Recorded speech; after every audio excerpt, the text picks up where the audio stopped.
Live from the heart of Baylor Bear Country, the most comprehensive pregame coverage. This is Game Day Live, powered by Sikkim 365 and KWTX News 10. Could top what we saw in college football even yesterday with a partial schedule, but maybe it will with some unbelievable games, including the revival of A&M in Texas this evening. But we start, of course, with Baylor and Kansas, and what a game this could be. Two red-hot teams. KU has won 3 consecutive games against ranked teams, and Baylor, after 2-4, after 3-9 the year before, and after a terrible finish to 2022, something clicks, and they've won 5 in a row to get to their 7-4 record. Kickoff in about 3 hours here. No, less than that, 2 hours here in the Central Texas area at McLean Stadium. Paul Catalina is with me today. Paul is here with me. I'm David Smoak. Garrett Ross running the mothership. And you know, Baylor has dominated this series. There was that KU run with Mark Mangino when they beat a lot of different people, not just anybody, but a lot of people, but also Baylor. But the Bears have owned this thing, have owned this series. While we've seen Texas lose twice to KU and others, they have dominated the Jayhawks. Yeah, they really have. They've done great. Look, there were times right in the post Mark Mangino era, in the David Beatty era, where Kansas had Baylor dead to rights and Baylor came back and beat them, and those were not good teams. And there were good Baylor teams. Baylor has just found a way to constantly beat Kansas. Now, today, technically, Kansas has a little bit more to play for because Baylor's already clinched a bowl. They don't have to worry about that. Everything's fine. Kansas has to win today to be in a bowl game. And it would, you know, just for the college football world, not for Baylor fans, it would just really kind of stink if this Kansas team goes on this kind of run if you're a Kansas fan and then doesn't make a bowl. You don't get to see him play one more time. But Baylor fans could not care less about that. Yeah, no. They don't care. They want to win the game. They want to finish 8-4, which 8-4 in modern college football is now one game off the playoff pace. Yeah, especially if you're from the SEC. Yeah, but it could be in the they're playoff. Not even out of the Big 12 championship. Yeah. Even after yesterday, Colorado hammering Oklahoma State, and then Utah got a nice win against UCF, where they were never in it. But even after yesterday's results, there are now 6 teams. What was it, 9? Yeah. There are 6 teams that still have a chance to play next week at AT&T Stadium in Arlington, and Baylor is still a part of that, despite the Buffaloes hammering Oklahoma State. A lot of weird nonsense has to happen for that to go down, but it could. I mean, what would be stranger than some of the stuff we've already seen? We saw Georgia get pushed to the limit last night. Limit, yeah. 8 overtimes. 8 overtimes against Georgia Tech in a game that could have been won in regulation. I'll probably never be over that. And I'm not a fan of Georgia Tech. You know that. They're a Florida State rival. But I was last night rooting my guts out for Haynes King. I love it when gutsy players make things happen, and I think we're going to see a little bit of that today. But I love it when gutsy players make things happen, and Haynes King, Longview, Texas, was absolutely – I mean, there was no ounce. He could have evaporated last night because he left it all out there. There was a picture of what would have been an MRI, like somebody posted up on the Twitter feed, of his body, bruises, and red would equal welts, and the whole body was red. There were a couple of things that happened late in that game that people weren't real thrilled about, but Georgia Tech had a 20-0 lead and blew it, and then fumbled on a controversial play, but they fumbled, and Georgia ends up winning in unbelievable fashion in 8 overtimes. And oh, by the way, Joe Tessitore, there's no guarantees for anybody yet. You kept on saying Georgia's in the college football playoff. Probably they are, but who made you the college football czar last night? Let me tell you. I'll tell you who told him that. Yeah, Greg Sankey. Greg Sankey did. I mean, there's no mystery on this of they're guaranteed in. I'm like, okay, well, guaranteed. I saw Ralph Russo tweet that they're probably in.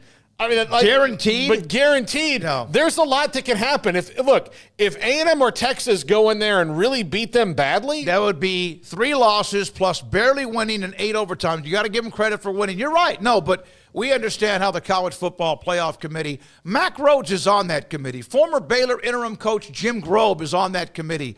And I tell you what, I can't wait to see one of those two, because I sometimes wonder how they come about. I don't wonder. I understand how they get to that point, because there's always this, but when a team that's big boy, like logo, that has won national titles.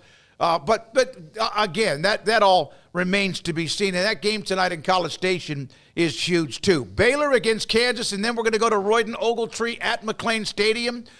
Baylor is riding the 5-game winning streak. We mentioned that. The most they've won in a row since 2021. In the series, Baylor leads the series against KU 18-4, 11-0 at home in Waco, whether it's Floyd Casey and now, of course, since 2014, McLean Stadium. They've won 13 straight against Kansas, including the last loss. We mentioned that great team that KU had, and they were really good. Won the Orange Bowl 2007. They lost 58-10 in Lawrence. And during that streak, Baylor has outscored Kansas 603 to 159 for an average of 46-12 winning margin. Now we go down to, or across the street, wherever we are, McLean Stadium. There we are, and Royden with the old beanie on. And, it's a little bit nippy today. Royden, good morning, my man, and what a day for football. Yeah, it is football weather, but in Texas, if it gets below 50 degrees, I got to break out the big guns, so the beanie, the gloves, Yep, the jacket. I get it. Yeah, so I should have just come down to the street and done this in the studio. I don't know what I'm doing out here. It's probably I don't either. I told Josh Young, hey, have Royden come to the studio if it's below 55 or wind chill. And he said, no, we pay him big money to be out in front of the stadium when it's freezing. Yeah. Yeah, they pay me money. I don't know if it is. Not to sit out here and freeze. It's awesome. No, I appreciate all the things that KWTX has done in my career. But making me stand out in the cold is one of them. So I'm here to bring you the lowdown on what's going on today's game. Royden, this is a Kansas team that's red hot, and this is a Baylor team that is equally red hot. And Kansas has that little bit of maybe an inch of more motivation because of the bowl game. Do you see this one being the slobber knocker that we think it'll be? I think both defenses last week, to call Houston's offense anemic is giving it a little bit more leeway than I think you would probably do otherwise. But Baylor held them to 10 points. Kansas, I believe, has held a lot of these opponents that they played recently to about 17 points. And so I think both these defenses kind of flying to the ball. Opportunistic would probably be the way that you would describe both of these defenses. And look, I know that Kansas has had their struggle, but they haven't struggled really to put up points this year. Jeff Grimes has kind of got them flowing, and Devin Neal might be the best running back outside of Cam Scatteraboo in the Big 12 and maybe in the country. And so outside of Ashton Genty, of course. But I think that both teams are heading in the right direction. We'll just see what shakes out on what end. And I think the Grimes-Aranda factor is actually going to play into this. I know we talked about it all week, but I think it's going to play into this more so than what's being touted nationally. Tell us how. Besides the fact Jeff was fired, and had been a part of that 2021 team, Royden, that was so good, and that his offense was a major part of that. He struggled early with the KU offense. The entire team did. We had Lance Leipold on, and we'll hear from him on Tuesday, and he just said that, Jalen didn't do a lot leading into the season, and it took him a little while to get going. Your thoughts about the emotions of Jeff Grimes and also Baylor, and doesn't Jeff's son still play? One of his sons is still on the Baylor roster? I believe so. I'd have to recheck that, but I believe so. I know they played out at China Spring, and they were recruited, and I believe one of his sons flipped. I'd have to recheck that. One went to KU. One went to KU, yeah. And so I believe there might still be a Grimes on the roster, so that'll be an interesting reunion today.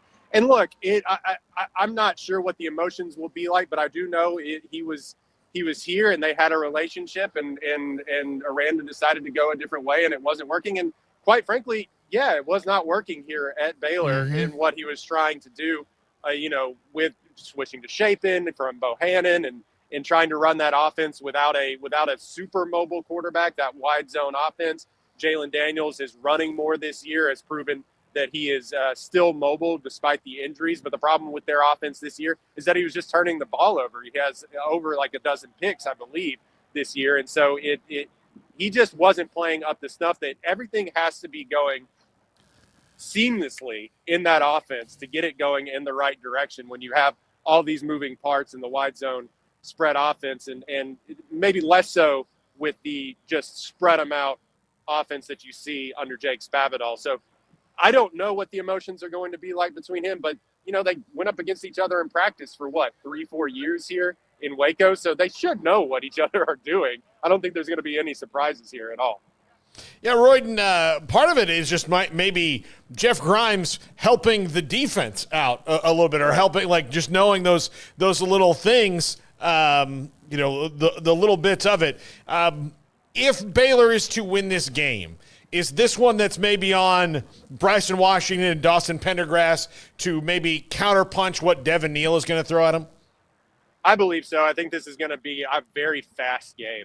As far as time of possession goes, I believe both teams are going to try and grind it out. I mean, they've been known recently to have Sawyer Robertson take some shots down the field. He didn't look completely sharp in that Houston game. They are good on defense, opportunistic as well.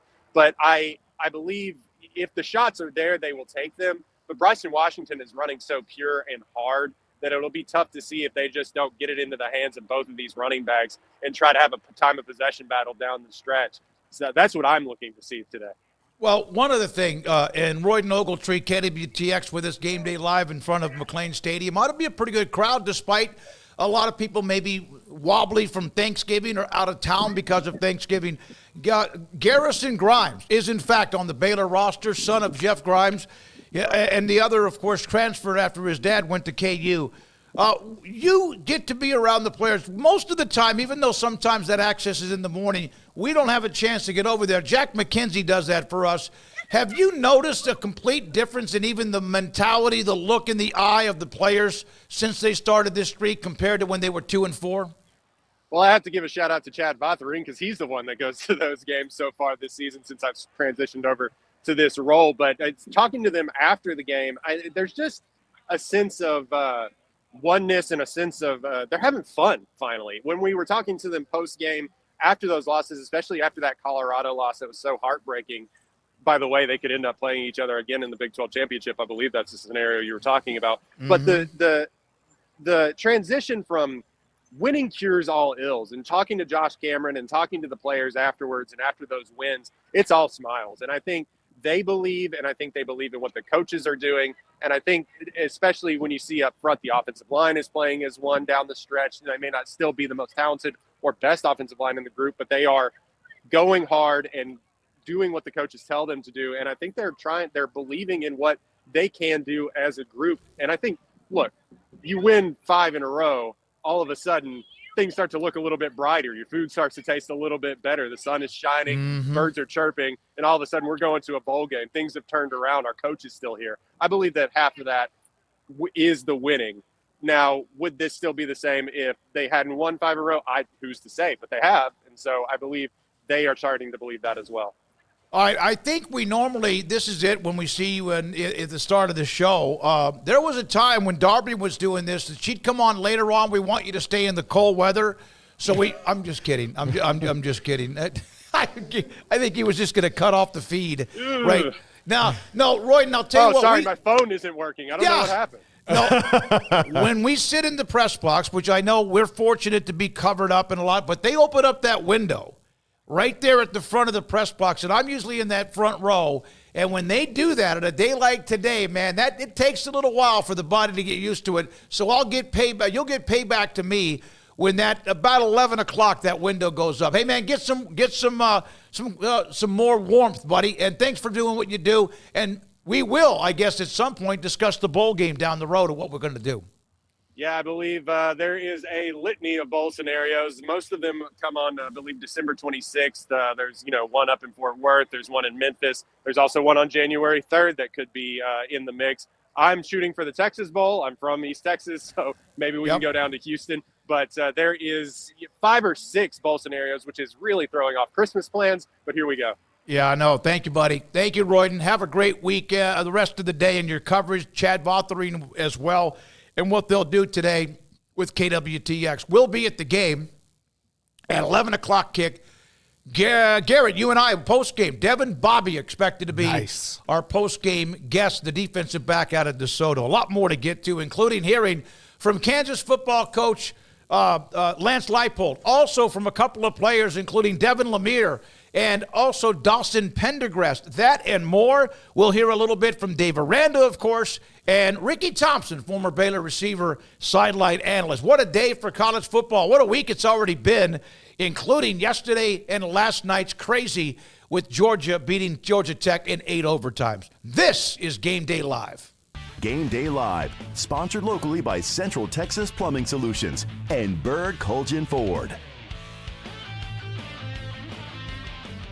Save thousands on the new revolutionary swim spa at a one-time sale. Today and tomorrow. Cadence Bank Center. Exercise with low impact. Swim the entire year and stay in shape. Teach your kids to swim. Unwind and save thousands. Avoid the expense and maintenance involved with a pool. Swim, exercise, and relax in your new aquatic exercise swim spa. Installation in 1 day only. New 2024 inventory. 18-month interest-free financing. Millions of dollars of inventory must be sold. Cadence Bank Center. Free admission. Free parking. Call 833-SPA-SALE. I'll be honest. By the end of the day, my floors? Yeesh. But who has the time to clean? That's why I love my Swiffer WetJet. It's a quick and easy way to get my floors clean. WetJet absorbs and locks grime deep inside. Look at that. Swiffer WetJet. Sounds like you need to vaporize that cold. NyQuil VapoCool? It's NyQuil plus a rush of Vicks Vapors. NyQuil VapoCool, the vaporizing nighttime sniffling, sneezing, coughing, best sleep with a cold medicine. If you need a system repair or replacement, call the good folks at Clark Heating and Air Conditioning. They're family owned and operated since 1999 and offer best of the best installation, maintenance, and customer service. Being Waco's Tempstar Elite dealer, they have the best warranties and financing options. The Clark team is knowledgeable, well-trained, and ready to serve you. Call Clark Heating and Air Conditioning today and see why they're Waco's Tempstar Elite dealer.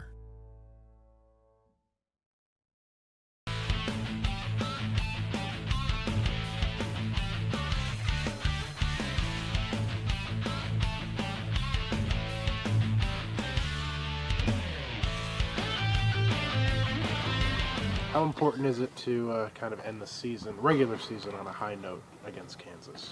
I mean, we've been working all year, and we finally, towards the end, we've all come together, and, we've just been doing great things. So it's kind of like a must. We need to finish this off, to get a good bowl game. What do you credit the turnaround, particularly the running game? Because, those first 5 or 6 games, y'all didn't run them much or didn't have much success. What do you credit the turnaround to? I mean, it always goes up to the guys up front, You got Sydney, Ryan, Colton, Omar, and Campbell up there. They're just kind of setting the tone, just running through somebody's face up there. Just giving us holes, and it's easy. It's easy. We got the easy job. We just have to hit them. How much has Keenan Hall meant for your growth this season?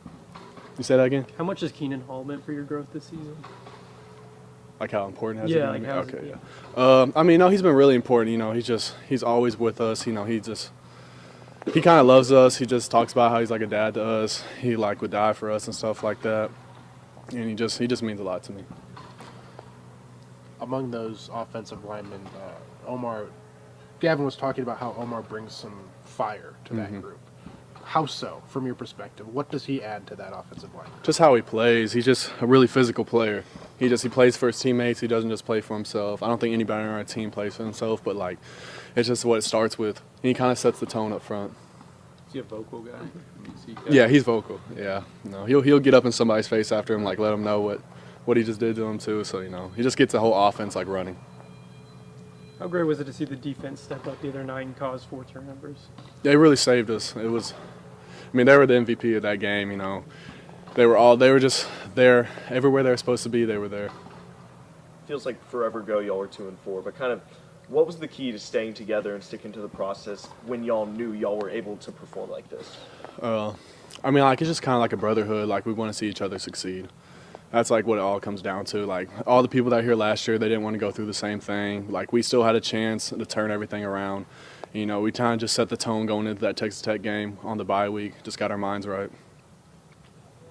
How much do you and Bryson kind of push each other, but also encourage each other, that kind of thing? What kind of? I mean, oh yeah, we're always coaching each other. Just earlier, I missed a hole, and he came up to me and he was telling me what I did wrong. He was maybe try this out, and it's we kind of just feed off each other. But I feel that's the whole running back room. We're all like that. We're just looking for each other to get better, to be the best we can. looking ahead to Kansas, I mean, they're obviously just about as hot as you guys. What have you seen from them that's going to be a challenge?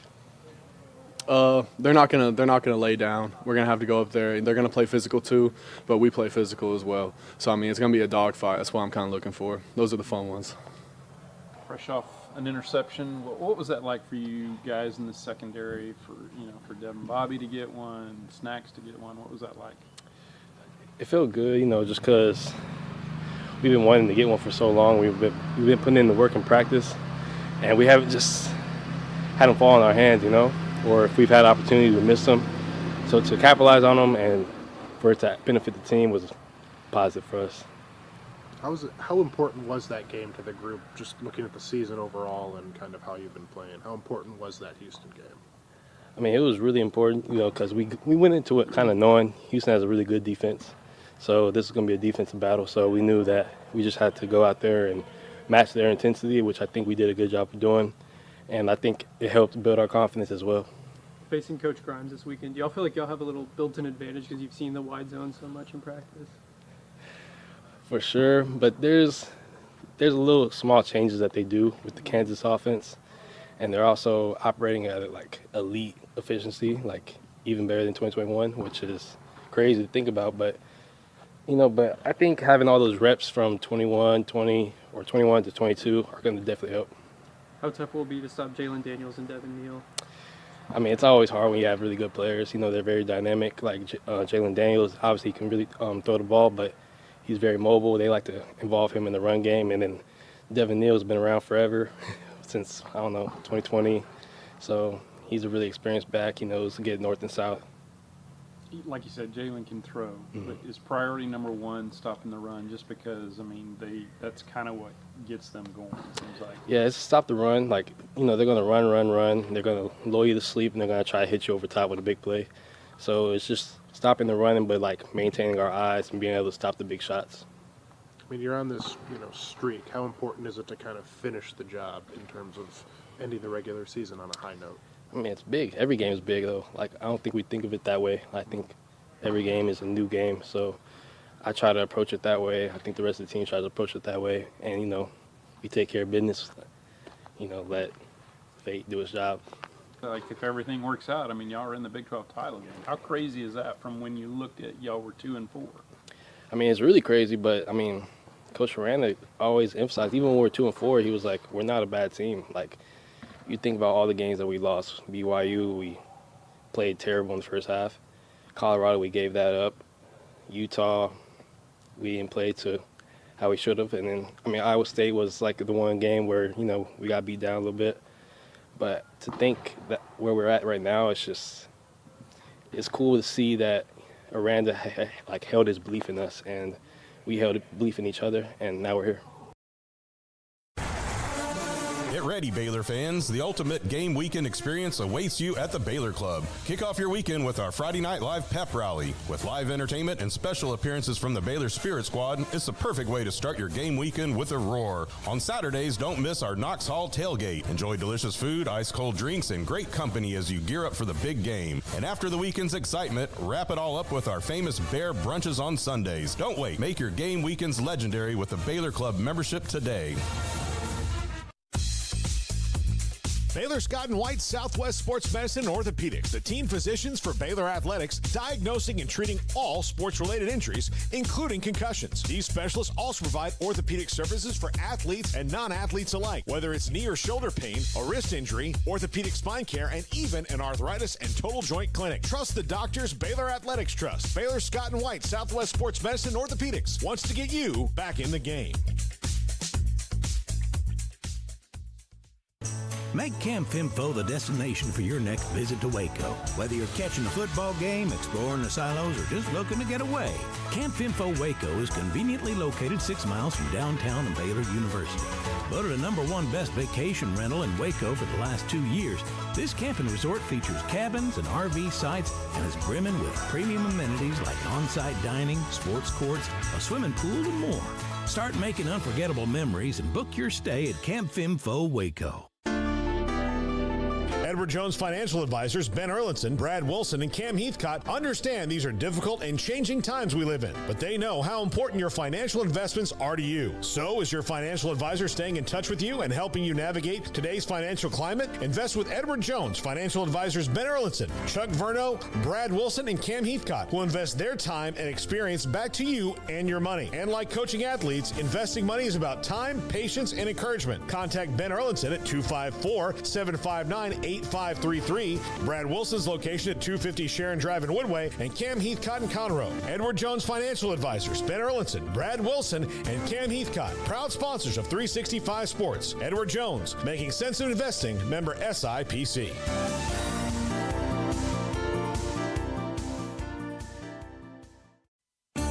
There are 26 letters in the alphabet, over 600,000 words in the dictionary, and just 3 of them said together can change everything. Let's order pizza. Those 3 words lead to dough made from scratch and 3 fresh signature cheeses that blanket golden crust in a heavenly melt on Marco's Pizza that'll blow your mind. So visit marcos.com to order and stop by Marco's Pizza in Belmead, China Spring, Woodway, and in Robinson. Marco's. Pizza lovers get it.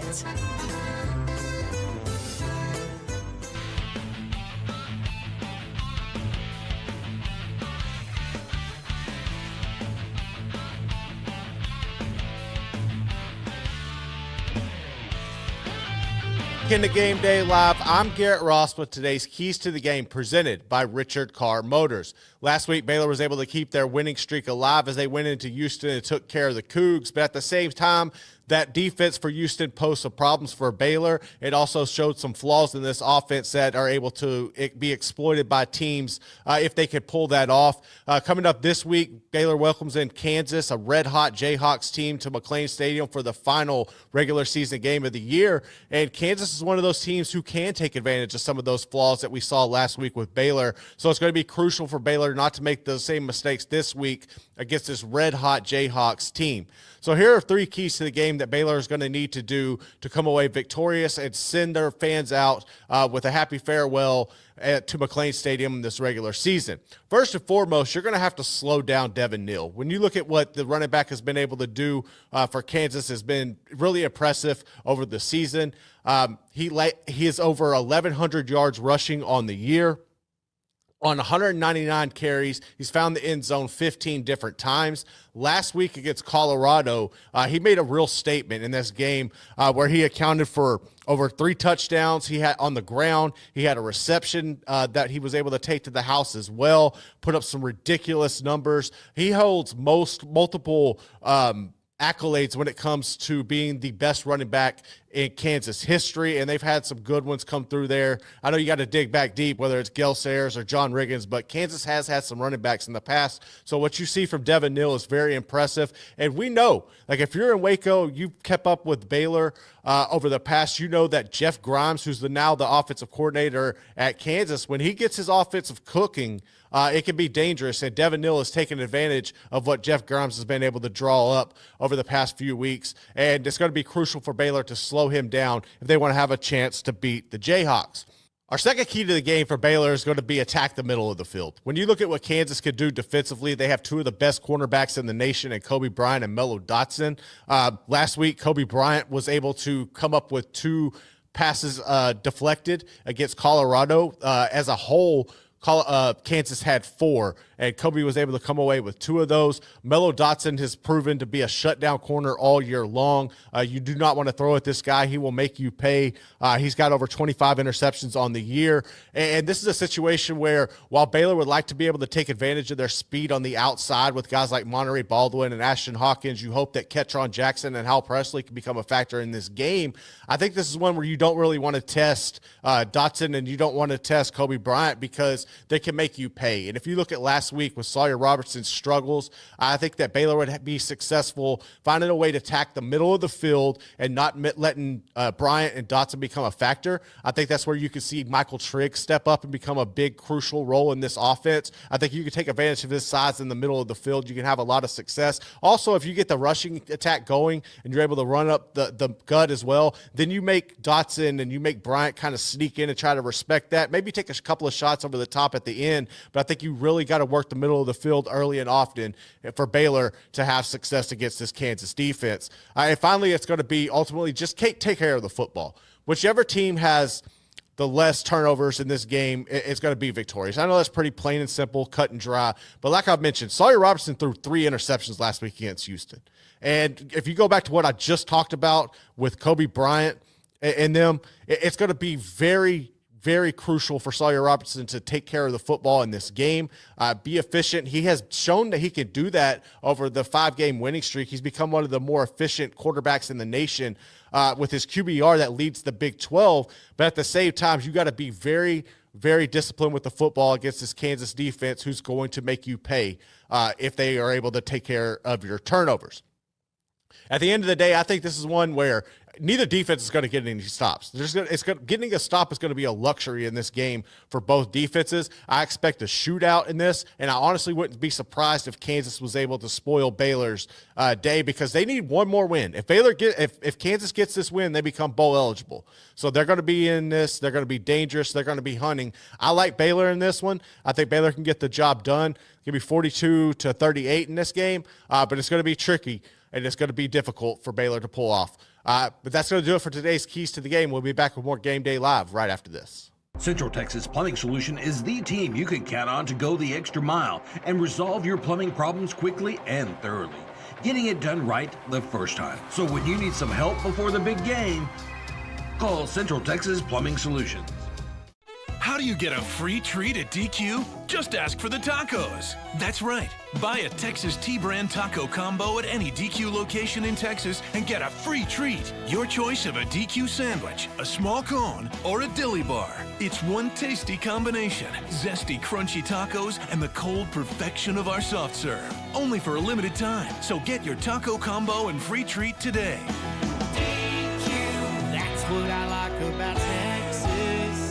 What's up, guys? We're here at Crazy Hot Deals Waco, where you pay less and take more. We have all kinds of high-quality products for very low prices. So remember to come and visit us so you can take advantage of these deals and take more for less.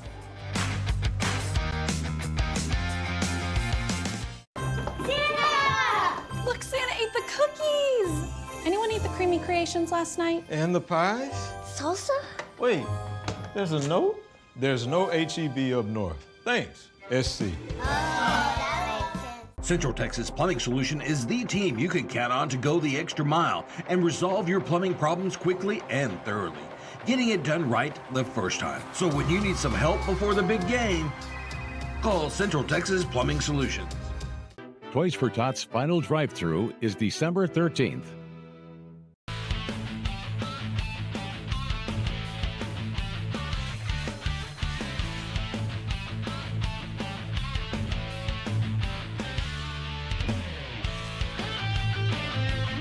Joined by Kansas football coach Lance Leipold. Red hot team, the Jayhawks, Saturday in Waco against Baylor. Thank you very much, Coach. We love the segment we had with you at Big 12 Media Days in Las Vegas. Why are you winning now, and what are you doing? Obviously, a lot of things that you're winning these games against very, very good teams. Well, good afternoon, guys, and it's great to be with you. I appreciate the opportunity. It's been an interesting year for us, definitely, and one that was extremely frustrating and disappointing to start for the first half of the season. But I really commend our staff and really our leadership and our upperclassmen that stuck with it.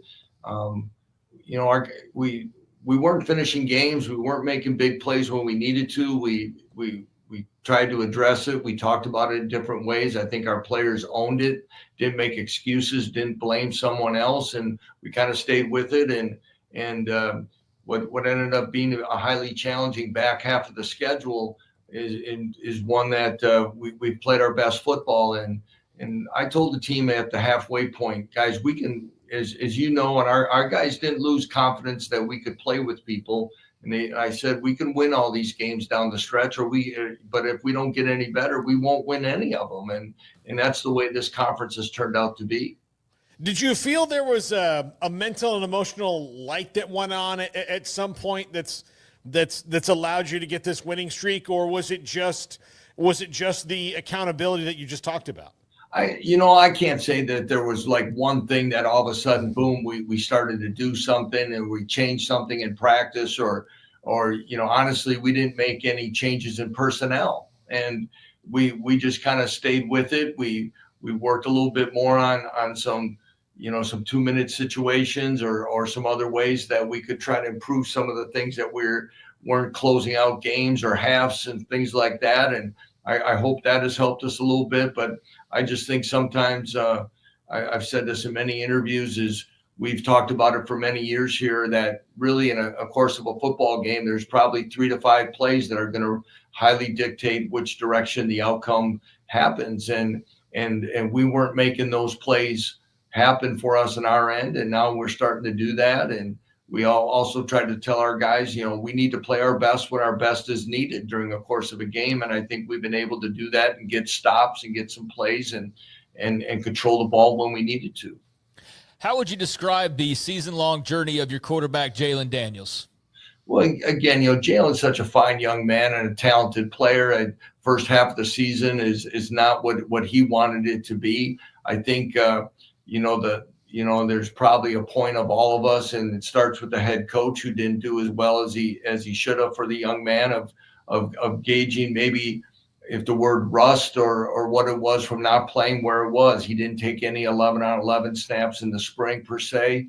We had him on a modified throwing program through the beginning of fall camp, and we had a few receivers out, and I don't think we were clicking in a way. Obviously, we weren't in a way that we were capable of.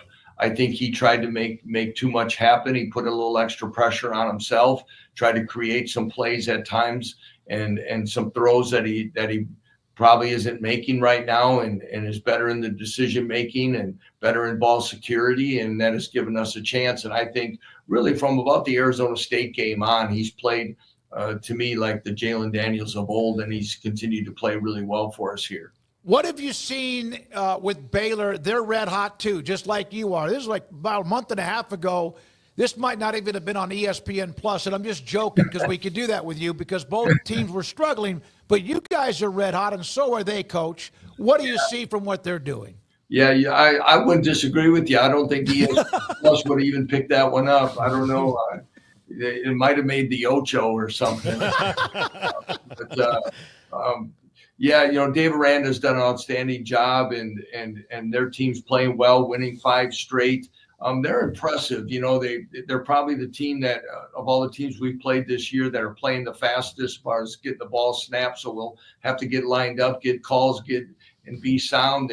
They're physical in the run game. Their offensive line is extremely physical. Their playmakers on the outside have been doing a good job. Once they've made the quarterback change, they've been kind of hitting on all cylinders. And like a lot of teams in this league, when you have playmakers and guys at all the positions, and they probably have as good a receiving tight end as we've seen this year, that stretch the field and do things, they're extremely well. And we know what kind of defensive coordinator Dave Aranda has been throughout his career. They're playing extremely well on defense.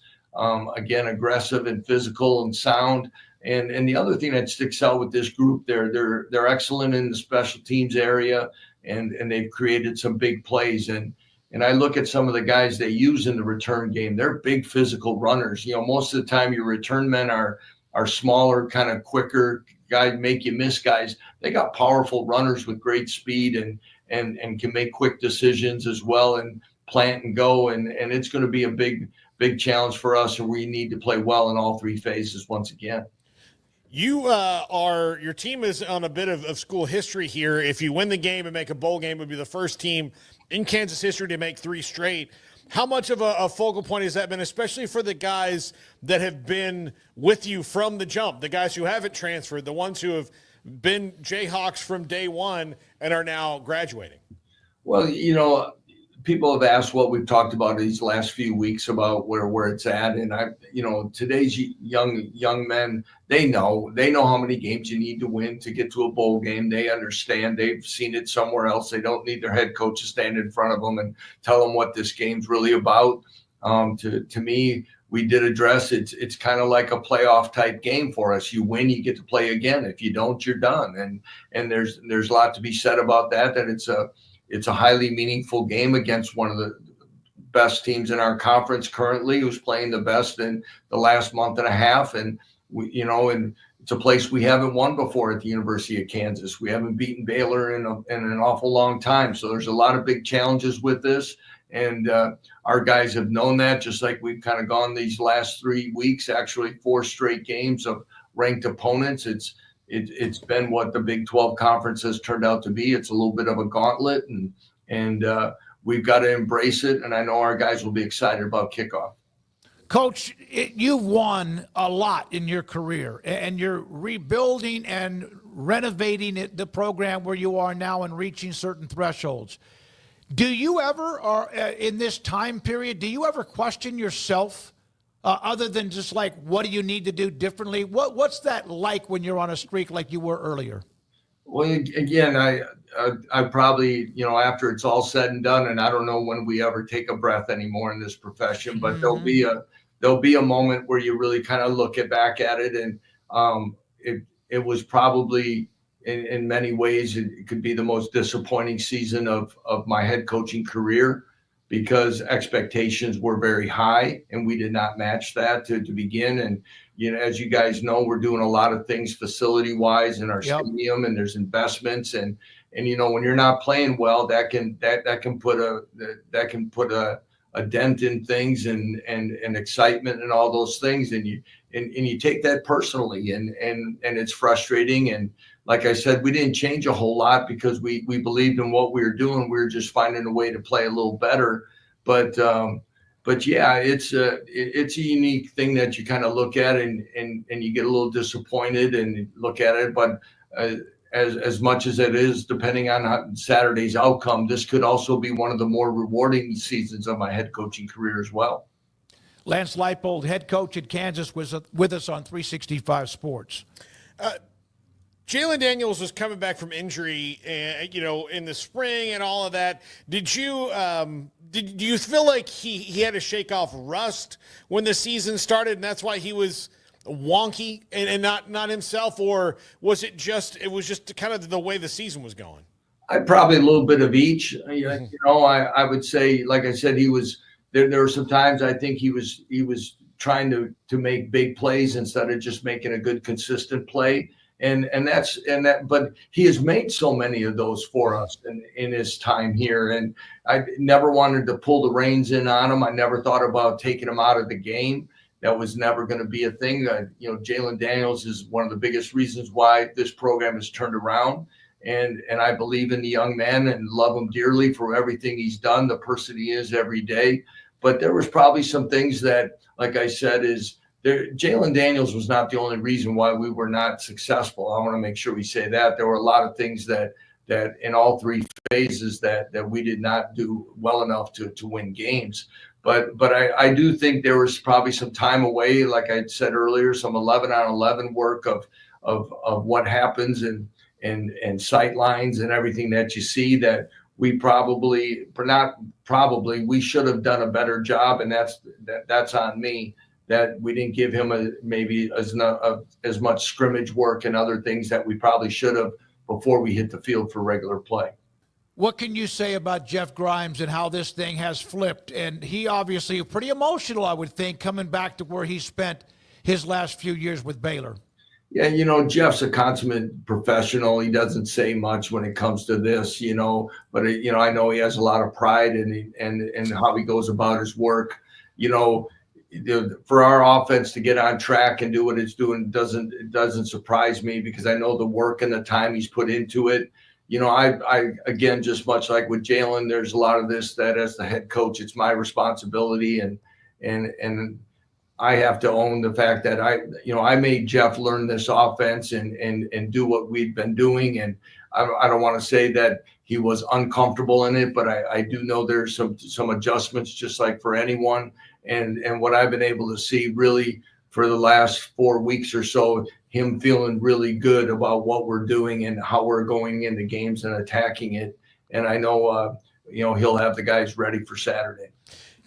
Devin Neal was on and not the first time in his career, but particularly last week, entered that game on a mission. Like, he was as locked in as anyone I've seen in a game this year. Do you get that sense as a head coach when you're like, oh, this guy's he's got something going tonight that I don't know if we maybe saw coming.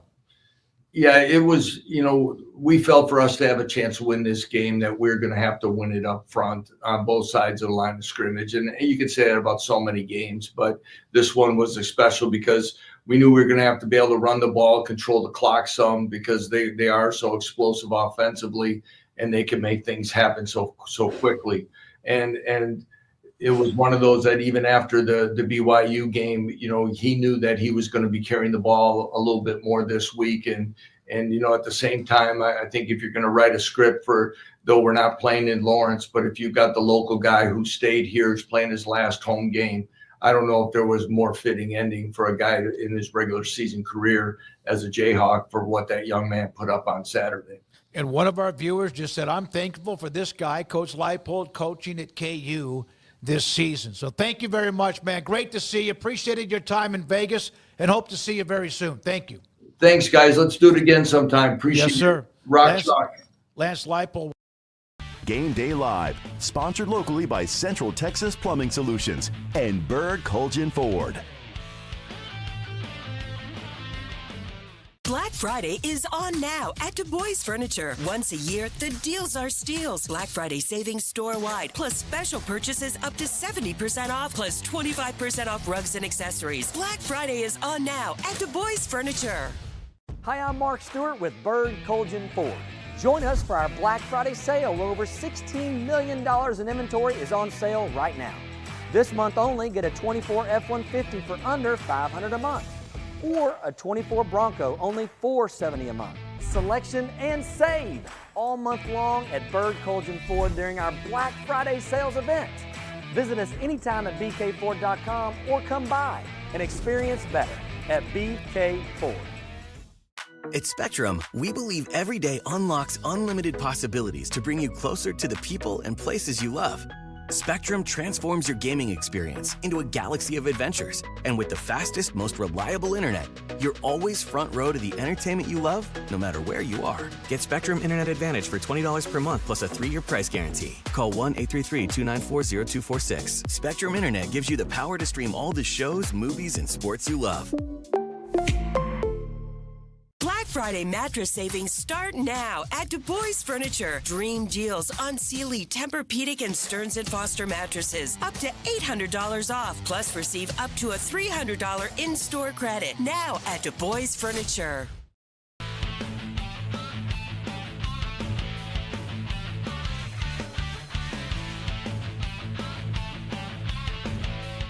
Saturday, the last week of what is the regular season in college football. Now, there is that Army-Navy game the second weekend in December, which, of course, to me, with Paul, his father was Army, my dad, Newton Naval Academy graduate, and so many others, that game is one of a kind. And, of course, Army's been pretty good. Navy has had a pretty good year, too. That's their last game. And then both of them are going to go to a bowl game. It's conference championship weekend next weekend, and a lot of them still to be determined. Georgia was in the SEC championship game no matter what they did last night. They now wait for what happens with A&M in Texas tonight. Meanwhile, for Baylor in a bowl game, put this in perspective. This is from Jackson Posey. He writes for the Lariat. After not going to a bowl game from 1995 to 2009, Baylor has now not missed a bowl game for consecutive years. Since 2010, when they stormed the field after beating Kansas State to become bowl eligible. They now will play in their 12th bowl game, Paul, in 15 years. 16 bowl games ever prior to when Art Briles in that 2010 team with RG3 coming back from the knee injury ended up losing to Illinois and Houston in the Texas Bowl, but now 12 of 15 years. I cannot believe that they're going to bowls in back-to-back years the way this year started. I cannot believe it. I thought, well, it's not. I just didn't think it was going to happen. They did not. And I know that because my thought is every time you say, oh, this team looks close. They almost did this. They almost did that. Yeah, but they lost. Like that's my feeling.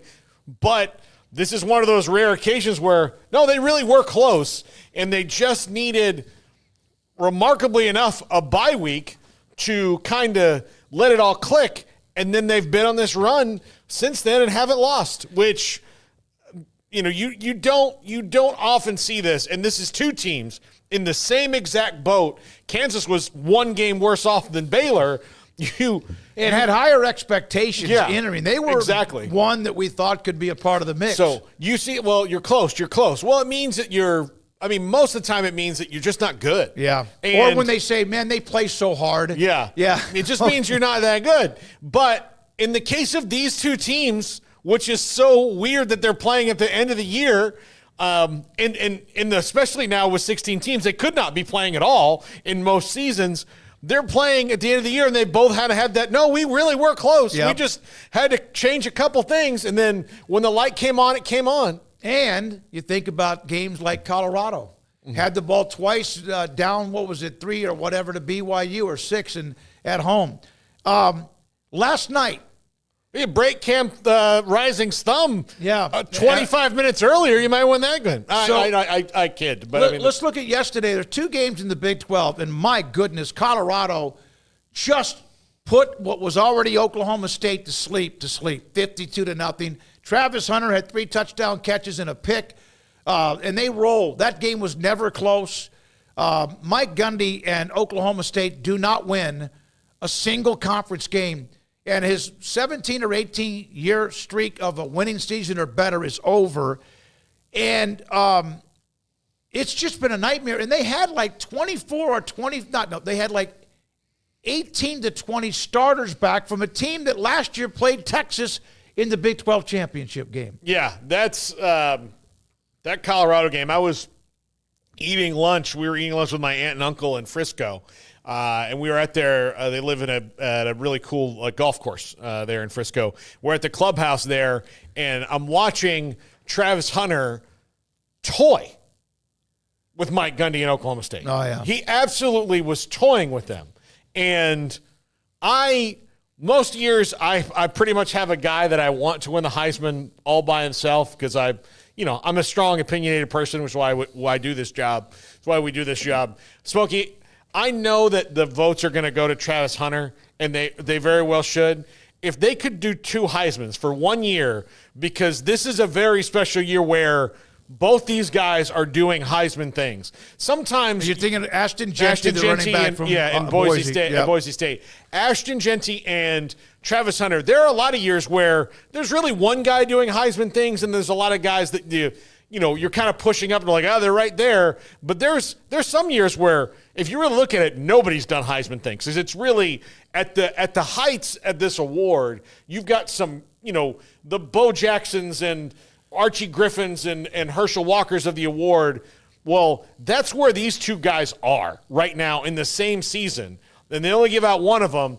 And I was not surprised. I thought he might have 7 picks, like every time they threw a pass, no matter what side of the field, that Travis Hunter was going to get it after that Thorpe Award snub. Yep. And I have a vote for the Thorpe Award. He was my number 1 dude. I don't remember exactly the order, but obviously I had Travis Hunter, Caleb Downs, and I think it was Starks from Georgia. One of the I had Hunter, Starks, and then there's a dude at Cal who's got like 9 interceptions. 9 picks, yeah. So I was like, that guy, at least put him in the finals. So I don't know how he wasn't among the finalists. Yeah. Because you know what? Here's the thing. He doesn't have as many picks as those other guys do. You know why? No one throws his way. Coaches, the instruction is keep it away from Hunter. Yeah, don't throw it that way. So also Utah, nice win for Kyle Whittingham after a very tough year.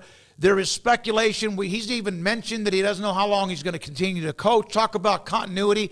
2 programs with as good a continuity entering the year as anybody in the Big 12. Utah, the first year there, they don't go to a bowl game. They go 5-7, and what a terrible year for Gus Malzahn and also for UCF. Then the schedule today, Baylor and Kansas, 11 o'clock kick. West Virginia, Texas Tech, 11 o'clock kick. Those teams are bowling. Arizona State trying to clinch the Big 12 championship, playing at Tucson against Arizona. And then also there's TCU Cincinnati, K-State, Farmageddon against Iowa State tonight, and then Houston at BYU. BYU still, of course, a chance to get to the Big 12 championship game, as does Kansas State and Iowa State. Speaking of which, the Big 12 sent this out late yesterday evening. With Colorado's win against Oklahoma State, there are 6 teams that still remain in contention to play next week in Arlington for the Big 12 championship. That includes Arizona State, Baylor, BYU, Colorado, Iowa State, and Kansas State. There are, 6 games left in the season, 6 games left in the conference, and 6 teams still have a chance to play next week in the Big 12 championship. A lot of different scenarios, but the easiest one is if Arizona State and Iowa State win today, then they're going to be there. BYU, of course, has an opportunity as well. When we come back, we're going to look at the top 25, and man, there's a game that normally is as big as any game you get in college football that has kind of taken a back seat based on who one team is. We'll get to that and talk a little bit about College Station tonight at Kyle Field. Game Day is there, and this is Game Day Live. Baylor alumni are more than 160,000 strong. When we all join hands to support our university, we don't just move the needle, we move mountains. Working together, we create life-changing opportunities for students on the field, in the classroom, in the laboratory, and in life for generations to come. So get connected, get involved. Learn how at baylor.edu/alumni. Score big savings at the Kickoff to Savings event at Richard Carr Buick, a first-year All-American and a 2024 Car and Driver Magazine Editor's Choice. The all-new Buick Envista starts at only $23,990. Or make the winning drive in a 2024 Buick Encore GX SUV and save $4,000 for non-GM car owners. Qualified buyers get 0.9% financing and no payments for 90 days. Score your deal at the Kickoff to Savings event going on now at Richard Carr Buick. At Richard Carr, we give you more.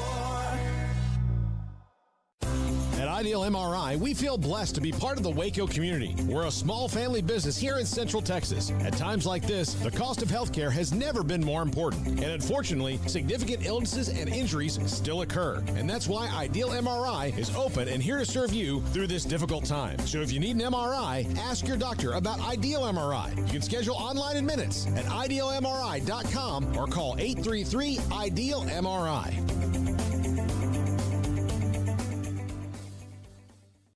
Make Camp Finfo the destination for your next visit to Waco. Whether you're catching a football game, exploring the silos, or just looking to get away, Camp Finfo Waco is conveniently located 6 miles from downtown and Baylor University.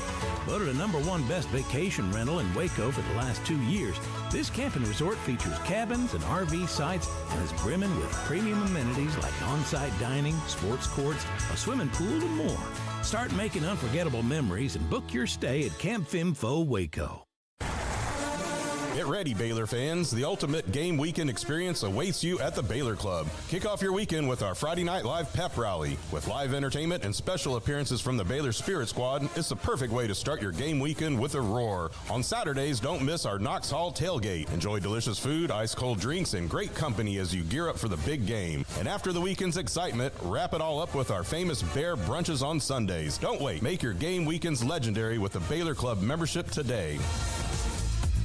Baylor Scott & White Southwest Sports Medicine and Orthopedics, the team physicians for Baylor Athletics, diagnosing and treating all sports-related injuries, including concussions. These specialists also provide orthopedic services for athletes and non-athletes alike, whether it's knee or shoulder pain, a wrist injury, orthopedic spine care, and even an arthritis and total joint clinic. Trust the doctors Baylor Athletics trust. Baylor Scott & White Southwest Sports Medicine and Orthopedics wants to get you back in the game.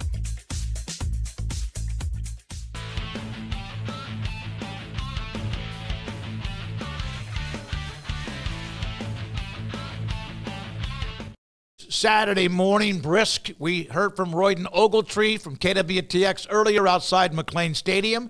Be interesting to see with, of course, a holiday weekend, but a game that matters for KU. They'll have a nice set of people here, a lot of fans. I even had some contact me for tickets. I ended up always trying to give the ones I have every week to those who I know are Baylor fans. So it'll be fun to see. And, of course, with KU, the red and blue colors, you'll know who are the fans in the stands along with what Baylor and the fan base brings. So, where do you want to start? The top 25. Oh, my God. Put up what you have, Garrett. This is from Thursday night. This is important for the college football playoff now. Remember, Tulane was hanging around. There were thoughts that Tulane could actually be a problem along with Boise State for the Big 12 because of where they were ranked. Memphis, 34-24. Offense was fantastic. And then yesterday, Boise State early on took care of their business. Ole Miss was able to win, although they're pretty much in deep trouble of getting in the college football playoff. Okay, able to win after their coach spent all this time dogging the ACC and the Big 12. Man, the ACC pushed a team that you beat to the brink. Yep. Really, had many chances to win that game and didn't get the breaks they needed.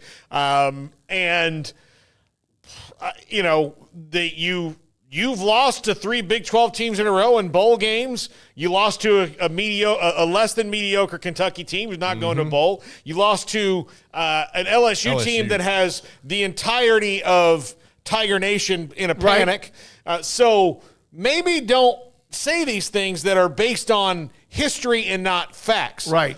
I think the SEC and the gap between the SEC and the other conferences, the SEC had this a couple years ago. Look, it was Jordan versus like Doug Christie if it was 1-on-1. It was Jordan versus, Bill Wennington in practice 1-on-1. It was not going to go well for anybody else. But now I think it's more like Jordan versus Malone, where the other teams are good, and look, Jordan's the GOAT, but Karl Malone is the all-time leading scorer, or whatever. He's got it doesn't matter if an SEC teams lose. Let's just be honest. It doesn't matter. And I was disappointed because I love Nick Saban and kind of what he represents, and I just like the way he discusses things. But even he fell into the trap of Greg Sankey, the commissioner of the SEC, that, what Ole Miss would do in the Big 12. They lost to TCU, Baylor, and Tech in bowl games.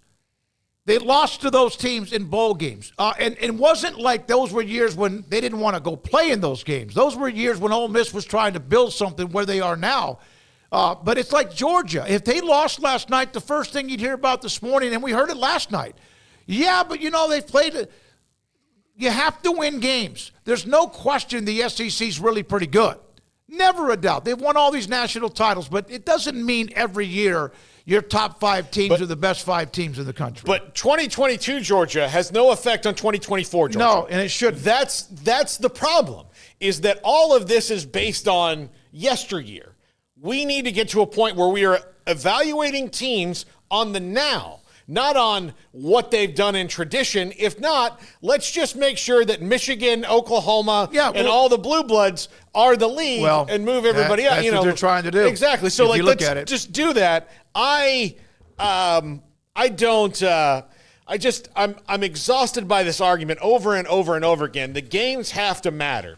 And I have a friend who's a Texas fan. On the group chat, he's like, well, I didn't really pay attention before, but man, the talent in this league is so much better. I'm like, kind of late to the game on that. I said, it's a little bit better. No, there's some really good players, really good talent, but it doesn't mean everyone's flawless. If you lose, you lose, and you got to win enough, but no matter who your schedule is. Yeah, I could easily go through some position groups that the SEC used to dominate and pick 2 conferences that are better right now. No, and the Big Ten, of course, you're sitting there with what they have with Penn State, Ohio State, Oregon, Indiana, that all 4 could get in depending on what happens. Okay, Michigan, Ohio State, normally as good a game as you get. It still has a lot of intensity, and no matter what Ryan Day and the Buckeyes have done, if he doesn't win today, my goodness, he might not have a for sale sign in his house. It might not be there. Tennessee trying to climb back in it. They're right on the edge. They play Vanderbilt, which won't be just a gimme. What a great game in South Carolina. The Gamecocks and Clemson go down the list. You have Notre Dame at USC, which is normally one of the great rivalries, probably not today. Miami needs to keep winning. There's SMU in a great spot. Host tonight, this afternoon against Cal. Auburn and Alabama. Auburn off to the win against 4 overtime win against A&M. And Alabama, they obviously can't afford. They shouldn't be a part of this conversation, but they right outside at number 13. Then you go down, Texas and A&M. First time since 2011 when Justin Tucker kicked the field goal with no time left. There was a flag on that drive near the sideline where there was a late hit on A&M. And then also Case McCoy with a nice long run set up the long field goal by Tucker, and he won it. Paul, your thoughts about what happens tonight in that game? We got 30 seconds. I think it's going to be very emotional. I think it's going to be very close. Texas is the deeper team, but A&M is at home, and that fan base is ravenous. Some of the best wins, even when Texas struggled for those 10 years, some of their best wins for whatever reason are on the road. It's like they play better on the road. When we come back, we'll hear from Baylor head coach Dave Aranda. This is Game Day Live. Hot Tub. Major manufacturers and warehouses clearance of new 2024 inventory. Today and tomorrow. Cadence Bank Center. Over 100 hot tubs on display and everything must go. New 2024 inventory. Hot tubs starting at $29.95. All inventory 40 to 80% off. Come see the revolutionary swim spa in action and save up to 60%. Trade-ins welcome. Free delivery. We'll even haul away your old hot tub. Worry-free installation. 18-month interest-free financing. Millions of dollars of inventory must be sold. Cadence Bank Center. Free admission. Free parking. Call 833-SPA-SALE. Oh, Richard Carr, Buick, GMC, how lovely are your SUVs. Oh, Richard Carr, Buick, GMC, I love the trucks you have for me. Strong and tough with luxury, room for all my family. Oh, Richard Carr, Buick, GMC, you are the dealership for me. This is the start of something fun. Kind that's best had outdoors. Where family gathers, an adventure awaits. The good tidings that make for even better times. And with the right stuff at the right price, the most wonderful time of year happens here. Academy Sports and Outdoors. Have fun out there. Toys for Tots' final drive-thru is December 13th.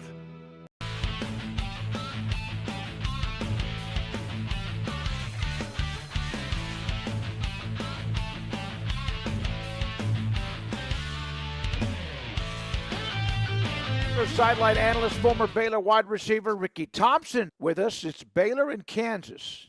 The last game of the regular season. And I told this to Lance Leipold, Ricky, earlier in the week. This game about 5 or 6 weeks ago might not even have made ESPN Plus, much less anything. He said, yeah, I think we would have probably been on the Ocho. It was so bad back then. But now these are two red-hot teams. Your thoughts about, let's start with Kansas and what they've done, their quarterback, the running game, and they're just playing so well. Simply put, this may be the best team we've played. I've watched bits and pieces of their last 3 games, tried to watch some of those to get an idea about these guys prior to Saturday. One of the best quarterback-running back duos in the conference, defensively playing well enough. That's not their strong point, but this offense is really, really good. And I think Baylor's offense is really good. I think the combination of the two, although the Bears didn't play that well last week against Houston, a 5-week span, you're due to have one a bit off. But I think as it goes, we may be seeing the best 2 teams in the conference. If not, it's 2 of the best 3 or 4, no question. No question. And who expected that 5 or 6 weeks ago? Yeah, and Lance Leipold said that maybe that Jalen Daniels, when he came back after not playing at the end of last year, and they were very careful with him, that maybe he just wasn't quite right yet. And they lost a lot of close games. And as you know, Ricky, the 2021 Baylor team, 22 TCU team, for a while this year with BYU. In this conference, whoever can get those close wins, or most of them, is going to be where they are. And they just didn't do that early on. If I would have asked you back in mid-October that Baylor, or told you that Baylor was going to be playing to go 8-4 when they hosted Kansas, you might have called somebody to lock me up and put me in a padded cell. Yeah, I probably would. I'm not even sure how to put the pads in there if you were thinking like that. I love it. Yeah. No, I think I was the same way. When we were 2-4 going into the open today, I was trying to decide if that was good or bad. I thought at the time, probably not good, because you needed this team to keep playing, but apparently I didn't know much.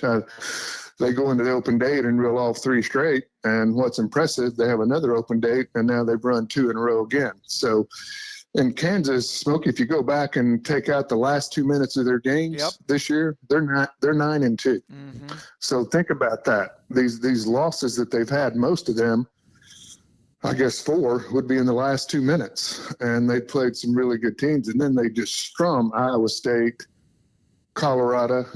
Offhand, I don't remember the other ranked team that they've beaten the last 3 weeks, but those 2 in this Colorado game last week, that was a strumming. They just really beat them in every way fashionable and really had Colorado frustrated to the point of had them taking swings and really doing some dumb stuff toward the end of the game. So pretty impressive, and I wish we weren't playing them to end this thing, but it does create some excitement because they're playing for a bowl game and we're playing to go 8-4 with a shot, long shot it may be, at a Big 12 championship game. Yeah, they've beaten 3 consecutive top 25 teams, Iowa State, BYU on the road. That was huge because that also gave BYU their first loss. And then, as you said, they kind of just really dictated everything against Colorado and Dion and the Buffaloes last week. Ricky, on the passing game, obviously Sawyer Robertson had a tough day. Houston had a lot to do with that as well. And Jake Spavital had told me last week that this would be the toughest defense that they face because of a lot of things they do. Your thoughts about Sawyer learning from that experience and bouncing back this week? And I think he will. I'm not worried about Sawyer at all. I for intent purposes, I watched him after the game and as the game progressed, and he was upset about the throws, but he wasn't over there hanging his head, or he was fired up about the win, ticked at himself for a couple of the last throws. And the last one I kind of put game's over, throw it up, see what happens, 4th down anyway. I don't really blame him for that one. The first 2, I think there was some miscommunication with receivers, and sometimes that's not all the quarterback. And I don't know who was wrong, but I think the first one, maybe Howell didn't run the right route. So maybe take that one away. The pick 6, that was a horrible throw, and he knows it, and that happens. But this kid had, 20 touchdowns and 4 interceptions going into that game? That's a pretty good ratio. And now he's got 22 and 7, which still isn't bad, but particularly when you think 3 of those were in the same game, I'm just not worried about Sawyer. He's confident, and this guy, I honestly believe, is one of the best 2 or 3 quarterbacks in the league. I don't think there's any question about it, and I just don't have a concern about him. I really don't. Ricky, there was a time it seemed like if a receiver was not open, whether it's on an out route or something that was, in between the hash marks or deep, they weren't going to make too many of the 50-50 catches. And that had been an issue really since, I think, when Tyquan Thornton moved on. But Josh Cameron, who returns punts, who's fearless, started making what I would consider the move the chains catches on 3rd downs from Sawyer. And it seemed like everybody else has picked that up. Is that contagious? Sure it is. Look at the catches Michael Trigg made last week, and that did 2 things. One of those, a one-handed catch where the free safety was standing back there waiting on the ball. He thought he had a pick. If you watch the replay of that, their free safety does not come and take a shot at Trigg because he thinks the ball's coming to him. And then Trigg goes up with one hand. Remember, this guy's 6'5", 6'6" anyway. And then he goes up. I'm thinking he's maybe 9 feet up when he makes that play, literally. What a catch, and one-handed. And the thing about it, he ran another 20 yards after he caught it. That's normally one you catch and go down. Point being, that's one of those catches like you talked about Josh Cameron making. And what that's done for Sawyer, he's not scared to let go of the ball. I think in a lot of those cases prior, he was holding the ball because he didn't feel like those guys were going to make those catches. Now he thinks they are. The last interception, the throw to Trigg, Sawyer knew that was not a good throw, not a good spot, but he just trusted Trigg to go get it. And in that case, that's probably what he should have done because it was late in the game. And it really didn't matter pick or not. But Cameron, too, I don't know if you noticed, but some of the plays he's been wide open.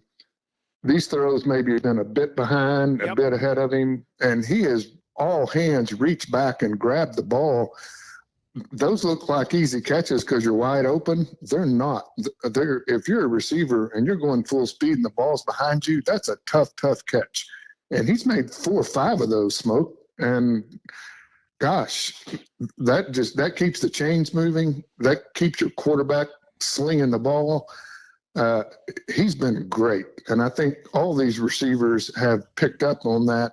Ashton Hawkins had a great catch for a touchdown last week. Yes, he did. They're all doing it. Last thing, Ricky, thank you very much. Ricky Thompson with us on Game Day Live with Baylor, Kansas at 11 o'clock.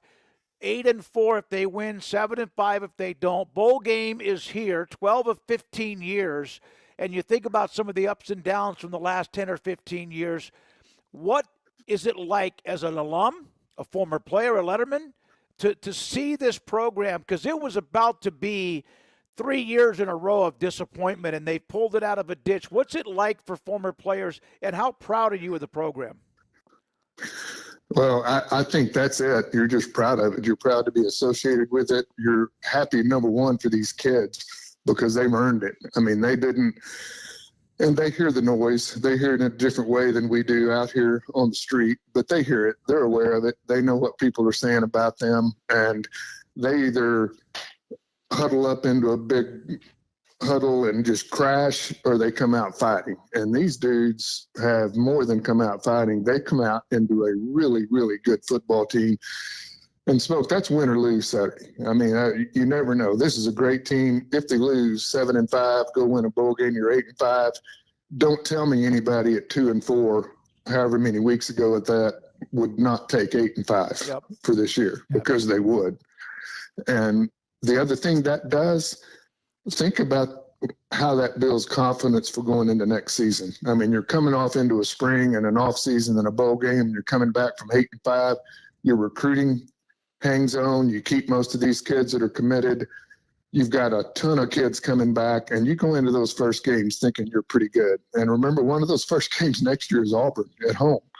That's going to be a huge game. And I just think this team has set the momentum in a direction where I expect they're going to be pretty good again next year. And that's all because of these last games and the way they played. Ricky Thompson, former Baylor wide receiver, Baylor radio sideline analyst, and this is 365 Sports and Game Day Live on KWTX. Game Day Live, sponsored locally by Central Texas Plumbing Solutions and Bird Colgin Ford. We relieve dental anxiety with sedation. Sedation dentistry are simply taking a pill or pills to make you relax or help the patient relax. Dr. Thrasher and his staff are experts in relieving dental anxiety. New patient special at $195. Go have a visit with Dr. Thrasher and the staff and tell them what your fears are. They're the kind of people, they listen to what you say and then they try to make it work. Lessons in Adulting, brought to you by SPJST. Hello, happy family. Congratulations on your adulting progress. You're killing it. Are you ready for the next step in your adulting journey? Great. Let's talk retirement planning. Don't be scared. SPJST is here to help with traditional and Roth IRAs to help you grow your wealth and annuities that can guarantee growth and provide income that will last your entire life. Now that's some solid adulting. SPJST, helping people adult since 1897. Hot Tub. Major manufacturers and warehouses clearance of new 2024 inventory. Today and tomorrow. Cadence Bank Center. Over 100 hot tubs on display and everything must go. New 2024 inventory. Hot tubs starting at $29.95. All inventory 40 to 80% off. Come see the revolutionary swim spa in action and save up to 60%. Trade-ins welcome. Free delivery. We'll even haul away your old hot tub. Worry-free installation. 18-month interest-free financing. Millions of dollars of inventory must be sold. Cadence Bank Center. Free admission. Free parking. Call 833-SPA-SALE.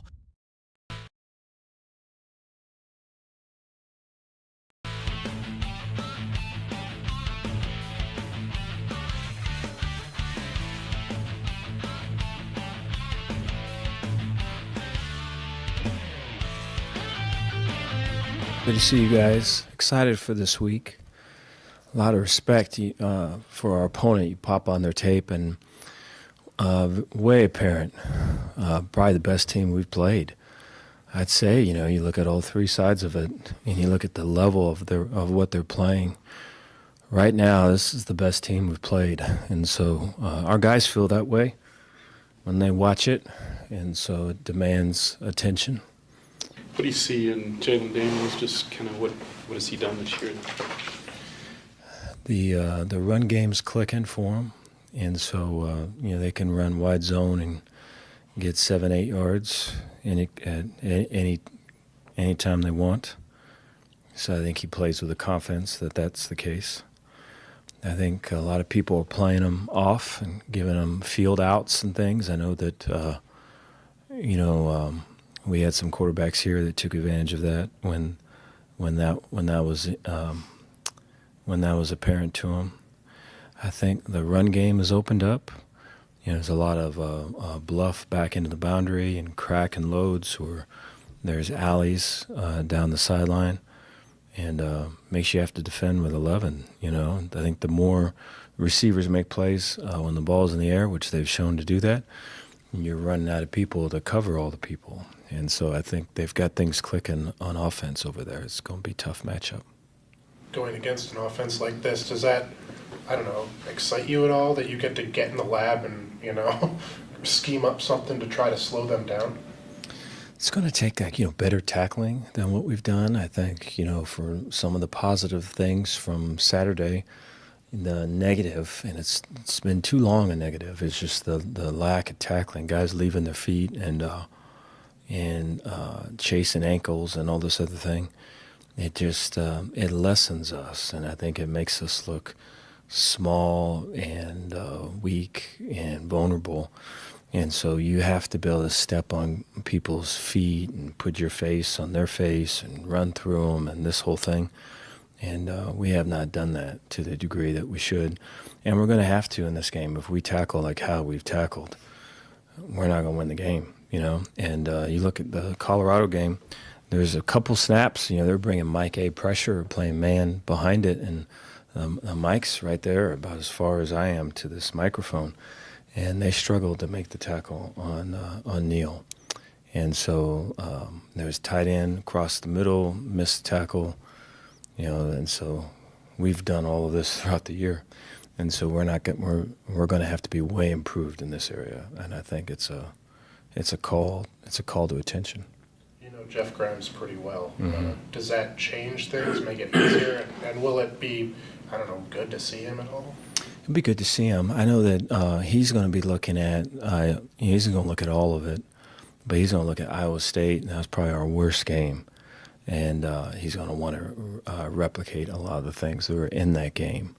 And so we're going to have to play much better than we did back then. With the signing day moving up, I guess, to December 4th, how does that affect y'all? Is that a good change? What do you see in that? Yeah, there's, with that, there's, you talk about that, and the transfer portal's right around the corner, and there's, the bowl season, and so there's just a lot of balls you got to juggle up in the air, and I think, to have some success at the end of the year, I think helps with all that. I think winning helps. I think recruiting, I feel good about where we're at. I think a lot of the guys have come and seen the school and have visited the school and have been to home games and have seen the environment. And so I feel like we're situated pretty strong to close out the class. It's going to take full commitment by us at the same time as getting prepared to play games and all this other thing, because I think we all know what happens at the end of a recruiting cycle to close it out in the final days. And so we're looking to be as strong as we can. Yeah, and by the way, next week is National Signing Day. They've kind of moved that up and down. Remember, it was only February, the first, usually Wednesday in February, and now there's one in December, and they've kind of moved that around. And so teams are preparing for the offseason, bowls, maybe multiple games in the college football playoff, conference championships next week, and then there's National Signing Day. And Baylor's put together one really good class, probably one of the better ones that they've had, and that was in jeopardy, Paul. Remember when they were 2-4, hey, can you even make a coaching change? What about the class of 2025, the high school seniors that are playing now? And there was always that you cannot hold your program hostage because of who might sign with you. No. Now they've been winning, and they get to keep that class together, and that's great news too. Yeah, I think that, and it's only getting better too now that they know and people can see and all that. Now you kind of got to keep some of these assistant coaches intact because that's where the signing, like they'll get through signing day this week, and then all of a sudden you're going to see a lot of assistant coaches, fan out across the country and go to new jobs because they're getting raises and they're getting, opportunities. So, but Baylor has set themselves up nicely in that regard, and it's also a different animal. So they're doing it now. Also, like last year, it was signing day, and then 3 days later was the transfer portal opening. And how can you, while you're getting ready for a bowl game, you at least need to space it out week to week so you have signing day and practice, and portal and practice and all of that. Because if you're not, the work-life balance is going to get all askew, and you're going to start losing, and you're going to start losing some good coaches, and not even head coaches.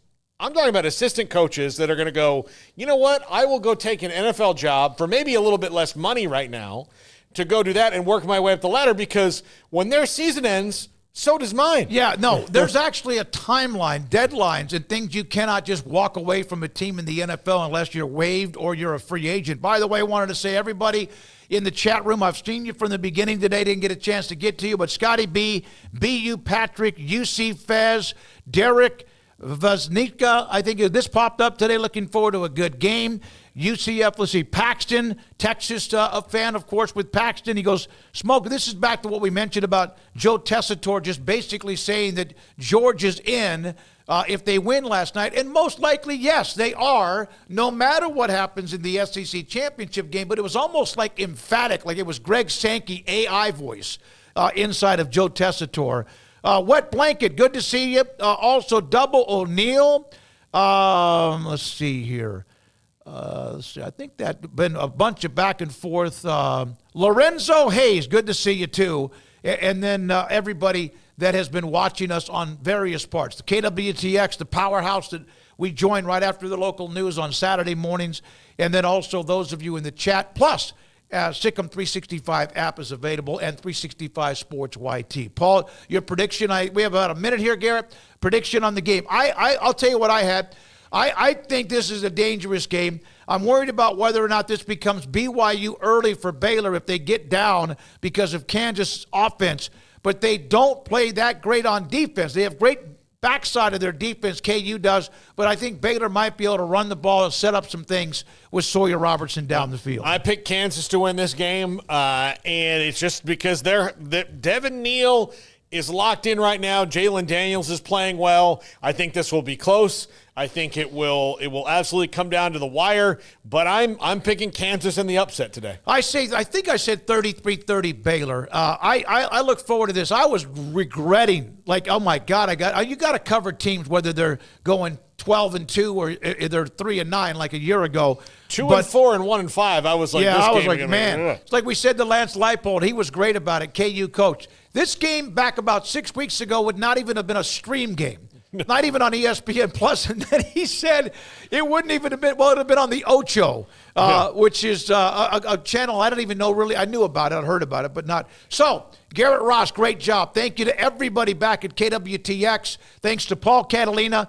We'll know about the bowl game sometime next weekend, and we'll let you know. I'm David Smoak. Good day. Have a great day. Game Day Live.